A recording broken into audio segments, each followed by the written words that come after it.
Энэ удаагийн дугаараар та яагаад дижитал минималист болох ёстой вэ гэдэг талаар ярилцгаална. Ухаалаг утас, сошиал медиа, контент, Facebook, Instagram гэх мэт технологийн хэрэглээ багасснаар таны амьдралд ямар өөрчлөлт гарах? Үүнийг яаж хэрэгжүүлэх талаар Cal Newport-ийн бичсэн Digital Minimalism номын хураангуйг өөрийн өнцгөөс танд өнөөдөр хүргэе гэж бодож байна.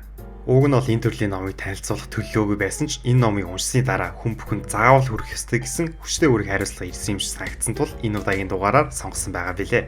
Энэ подкастаараа дамжуулаад таны амьдралын 12 минутыг маш үнцэнтэй болгоно гэдэгтээ итгэлтэй байна.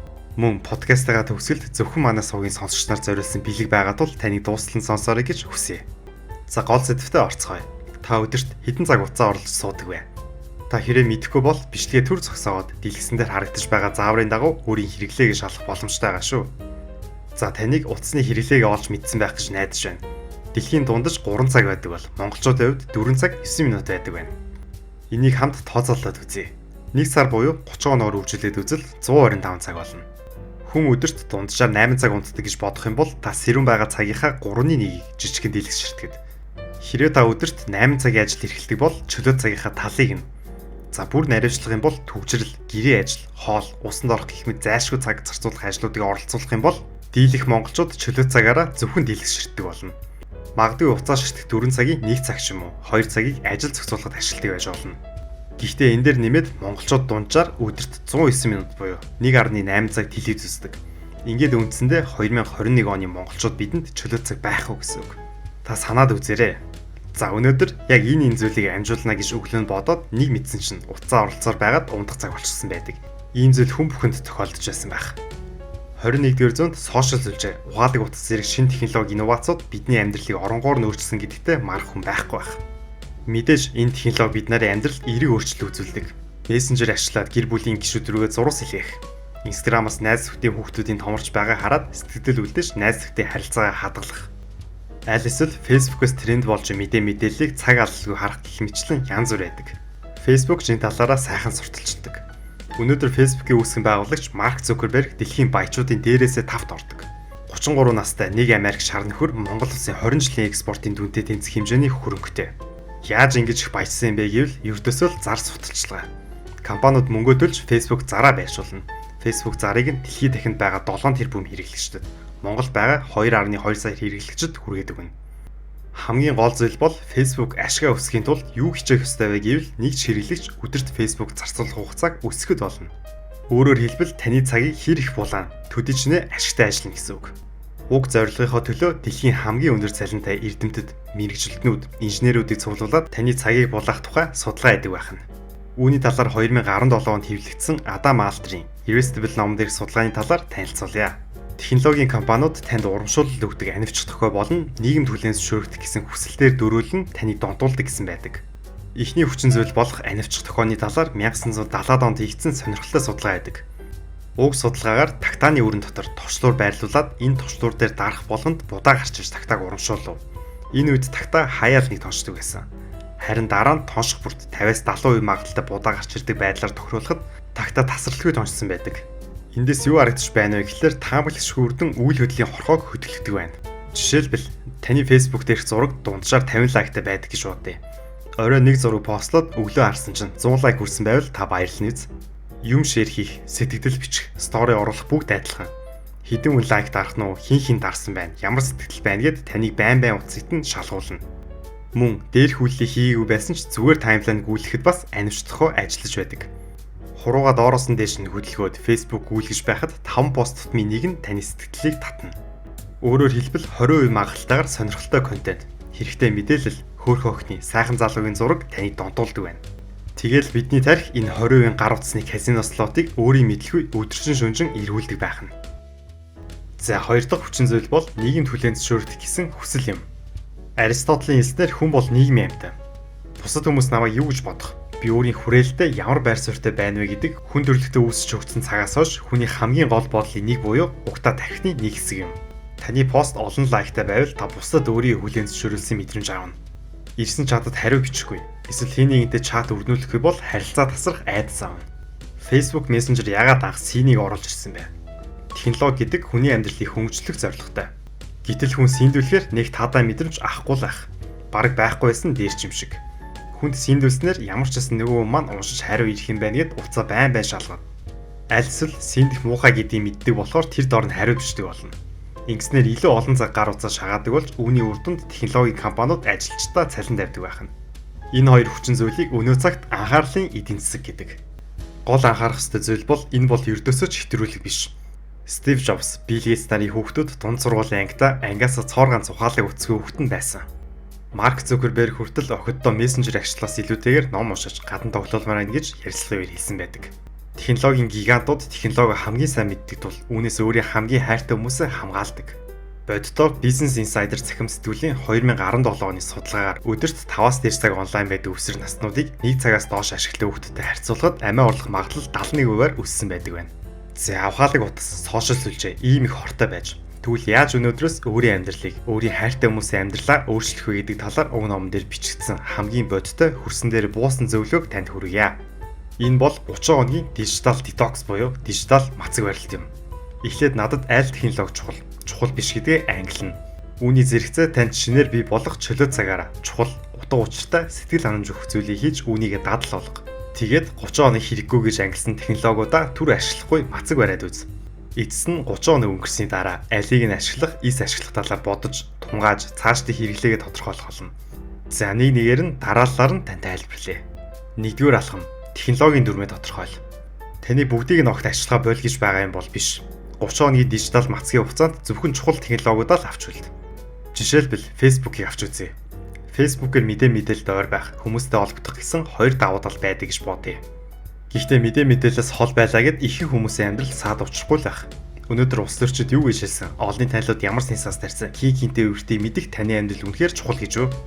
Энэ хүртэл сонссон бол та эдгээрийг чухал биш гэдгийг ойлгосон байх. Тэгвэл танд Facebook ухах ямар ч шаардлага байхгүй байгааз.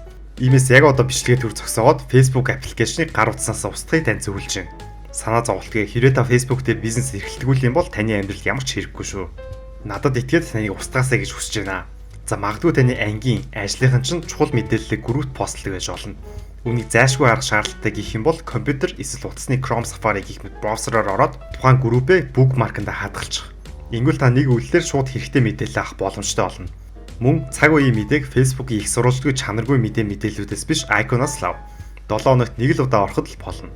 Үнэхээр чухал мэдээлэл таны чихэнд тэртээ тэргүй хийсэж ирнэ шүү дээ. За YouTube-ийг бас гар утаснаас устгах. Тэгээ зөвхөн өөрийн subscribe хийсэн сувгуудаа үздэг хэсэг буюу subscription хэсгийг bookmark-та хийгээрэй. YouTube-ийн home буюу үндсэн хуудас дээр таныг ийм ч юм үзэж магадгүй, тийм ч юм үзэж магадгүй гэд зөндөө контентыг санал болгодог. Ингээд бид нар муухайгаар хэлбэл чөтгөрийн өрхөнд ордог. Үнэхээр хэрэгтэй контентыг бид нар нэг бол бичиж хайж, нэг бол subscribe хийсэн л байдаг. Зурагт та хэрвээ залуу гэр бүл юм бол зурагтаа гаргаж хаад Univision-с зөвхөн интернетийн үйлчлэгийг л ав. Гэхдээ кино бити үзэж байгаа юм бол биш. Гэр бүл хайртай дотны хүмүүстэй кино үзэх бол проектор бодлоод авчих. Look TV, Netflix-ээр кино үзэх нь хамаагүй хэмнэлттэй. Messenger, чатлах дураг бол хүнтэй бити TV чатал. Нүүн ч олон юм бичгээд байл хөвшин рүүгээ залгачих. Эсвэл уулзъя л хэл. Хэрвээ тийм чухал юм ярих гээгүй байсан бол цагийн гарч шүү дээ. Хүнд тийм олон найз нөхөд холбоос хэрэггүй. Тантай уулздаггүй атлаа бичдэг хүмүүс таны амьдралд угтаа чухал биш гэж бодож байна. Instagram болж өгвөл хаягаа устгах. Гэхдээ мэдээж хаягаа устгах нь гэдэг бол хэцүү байх. Би өөрийн туршлагаасаа хуваалцахад өдөрт дунджаар 30 минут Instagram ордог байсан. Хэдий хаягаа устгаагүй ч гэсэн одоо бол 5 минут болсон. Яаж вэ гэвэл гар сул болохоор л хэрэггүй стори үзэж өгдөг байсан. Ихэнх нь инфлюенсер, гадны дуртай жүжигчид, хайлтсаал таньдаг хүмүүс гээд хэрэггүй хаягууд нилээд их байсан. 400 орчим хаяг дагдаг байсан 150 хүртэл нь багасаад зарим таньдаг хүмүүсийг unfollow гэд муухай санагдаад байсан болохоор story болон постыг mute хийгээд одоо миний Instagram дээр 10 орчим найз нөхдийн story харагддаг. Нэг зүйл сайдар ойлгосон инфлюенсер болон таньдаг хүмүүсийн селфи хаана юу хийж байгаа нь амьдрал хамгийн хэрэггүй мэдээлэл байсан юм хэлээ. Хэрвээ та намайг дагаж хүмүүсийг unfollow хийлгүүгээр mute хийх гэж байгаа бол 50 орчим хүн mute хийгээд эхлэхээр үүнээс хойш уучлаарай алдаа гарлаа гэд mute хийлгдэггүй юм байлаа. Албаар худлаа алдаа заагаад миний жаахан дург үрсэн л дээ. Гэхдээ тодорхой хугацааны дараа гэхэд зүгээр болж байсан шүү. Хэрвээ танд миний яриа жаахан туйлширсан сонсогдож байвал уучлаарай. Гэхдээ зохиогч энэ номыг орчуулсан хүмүүс болон миний зүгээс таны сайн сайхны төлөө хэлж байгаа юм шүү. За иймэрхүү байдлаар 30 хоногийн мацгийн дүрмээ тогтоогоод үүнийгээ заавал жагсаалт болгож тэмдэглэж аваарай. 2 дугаар алхам. 30 хоног технологиос холдож мацаглах нь. Үүнийг хэрэгжүүлж эхэлсний эхний 1-7 хоног тань нэлээд хэцүү байх. Урд нь дадал болсон юмнууд ашиглахгүй байна гэдэг нэлээд таагүй мэдрэмж төрүүлэх нь лавтай. Гэхдээ энэ мэдрэмж дунджаар 7-оос 14 хоногийн дараа арилгах бөгөөд 30 хоногийн дараа гэхэд эргээд харахад би яагаад урдны ийм хэрэггүй зүйлийг ашигладаг байснаа гайхах болно. Өдөрт дунджаар 4 цаг гар утас ашигладаг байснаа гинт тасалдуулбал та мэдээж уйдаж эхэлнэ. Хамгийн чухал зүйл бол энэ алдагдсан атлаа зайлшгүй байх ёстой чөлөө цагаараа юу хийж өнгөрүүлэх тухайга олох явдал юм. Хэрэв та энэ алхмыг хийхгүй бол уйдсаар байгаад бусад гар утсаа ашиглаад эхлэх болно. Иймээс чөлөө цагаараа юу хийхээ олох нь маш чухал алхам гэдгийг санаарай. Урд нь хилээ сайжруулах юмсан, ямар нэг уур чадвар сурах юмсан, ном уншиж эхлэх юмсан гэд танд зөндөөл хийхийг хүсэн зүйлс байгаа ах. Эдгээрийг хийж эхлэхэд л болно. Жишээ нь миний хувьд саяхнаас хөгжим дарж сурж байгаа. Сургад хизэж оройтхгүй гэж найдаж байна. Ямар ч байсан 100 болохоос өмнө хэд хэдэн аяыг эзэмших зорилготой. Аятайхан дарддаг болохоор та бүхэн сонирхуулнаа. Гэх мэтчлэн тодорхой зорилготой, үр дүнтэй, урамшуултай байх ёстой. Зүгээр сурна гэх юм бол дундаас нь аяжчихна. 3 дугаар алхам. Технологиудтай ахин шинээр танилцах нь. 30 оны мацаг дуусмагц нөгөө жагсаалтаа гаргаж ирээд та өөрөөсөө асуугаарай.